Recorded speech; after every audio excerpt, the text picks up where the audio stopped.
I knew my brother was lying. The moment he started crying in court. Not because the tears looked fake. Because Adrian Holt never cried when someone else was suffering. Only when he was. And that day, standing in front of a federal judge while cameras flashed around us, my brother pointed at me and destroyed my life with one sentence. He handled the accounts. I trusted him. That lie sent me to prison for 6 years. But that's not the part people remember. The part people remember is what happened after I got out. Because the same brother who framed me for fraud eventually showed up at my front door begging me to save his dying son. And honestly, for one terrifying moment, I almost told him no. Some betrayals don't just ruin your future. They rewrite your identity completely. You stop becoming a person.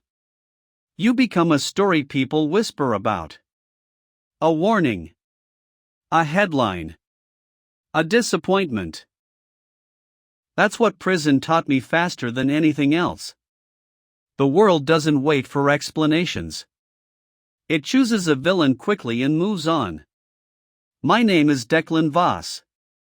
I'm 48 years old now. And before everything collapsed, I helped build one of the fastest growing real estate investment firms in Arizona. Not alone. With my younger brother, Adrian. Charismatic. Sharp suits. Perfect smile. The kind of man who remembered birthdays and manipulated people in the same conversation. Meanwhile, I handled operations. Numbers. Contracts. Employees. I liked structure. Adrian liked attention. Together, we built Voss Urban Development from a tiny office above a coffee shop into a company worth millions. At least publicly. Privately? Cracks started forming years before the arrest. I just ignored them. That's the dangerous thing about family. You excuse behavior you'd never tolerate from strangers. The first red flag appeared during a project in Tempe.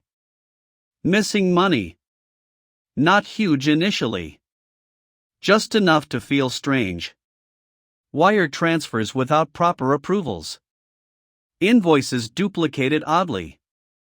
I brought it up to Adrian casually one evening. He laughed it off instantly. Accounting glitch. Simple answer. Too simple. Over the next year, the numbers got worse. And every time I questioned something, Adrian became defensive. Then aggressive. Then charming again. Classic manipulation cycle. Still, I never imagined he'd sacrifice me to save himself. Not my own brother. Federal investigators raided our offices on a Tuesday morning. Employees crying. Phones ringing non-stop. Agents carrying boxes everywhere. Complete chaos. Adrian looked shocked. Almost convincingly shocked. Then came the interviews. The accusations. The financial records. And slowly I realized something horrifying. The evidence pointed directly at me. Not him. My login credentials. My approvals. My digital signatures. Everything perfectly arranged. Too perfectly. That's when understanding finally hit. My brother hadn't panicked after getting caught. He prepared. For me. The trial lasted 9 days. 9 days watching strangers debate whether your entire life was real. 9 days hearing prosecutors describe me like some calculating criminal mastermind. Meanwhile, Adrian sat behind me every morning looking devastated for the cameras. Supporting his brother publicly while burying him privately. The performance was honestly impressive. Then came his testimony. The betrayal. He managed the financial side completely. Lie. I trusted him like family. Lie. I had no idea money was missing. Biggest lie of all. I kept waiting for guilt to appear on his face. It never did. That changed me permanently. Because once somebody can calmly destroy you while pretending to love you, you never see human nature the same way again. 6 years. That's how long prison took from me. 6 birthdays. 6 Christmases. 6 years watching my daughter grow up through monitored phone calls. My wife Lena divorced me during year 3. Can't blame her honestly. Prison sentences punish entire families, not just inmates. Eventually she remarried and moved to Oregon with our daughter. That part hurt worse than prison itself. Meanwhile, Adrian expanded the company massively. Magazine interviews. Luxury homes. Public charity donations. He became the successful brother. The survivor. And I became the cautionary tale. Funny how easily society accepts the cleaner narrative. Prison hardens some people. It hollowed me out first. Then rebuilt me differently. I stopped talking much. Stopped trusting quickly. Spent most evenings in the library reading business law and forensic accounting. Not because I wanted revenge initially. Because I needed to understand exactly how Adrian buried me so perfectly. And slowly, piece by piece, I figured it out. Shell vendors. Layered transfers. Digital authorization rerouting. Beautifully engineered fraud. Honestly, genius-level financial manipulation. Too bad he used that intelligence on his own family. I got released on a freezing January morning with one duffel bag and $83. No parade. No apology. Just cold air in a world that moved on without me. I rented a tiny apartment outside Flagstaff above a laundromat. Worked nights repairing generators for cash. Quiet life. Lonely life. And for a while, I genuinely planned to disappear permanently. Then Adrian called. First time in 6 years. I almost hung up immediately. Then I heard him crying. Real crying this time. Not courtroom tears. Broken man tears. And he said 4 words that changed everything again. It's my son, Declan. His son Micah was 11 years old. Leukemia. Aggressive. Doctors needed an extremely rare marrow donor match quickly. Family testing narrowed down compatible possibilities. Including me. Life has a twisted sense of humor sometimes. The brother who buried me alive emotionally now needed my help to save his child. I drove to Phoenix 2 days later. Not for Adrian. For the boy. Because Micah had nothing to do with his father's sins. Still, walking into that hospital room nearly shattered my self-control. Adrian looked older. Thinner. Terrified. Good. Fear finally looked appropriate on him.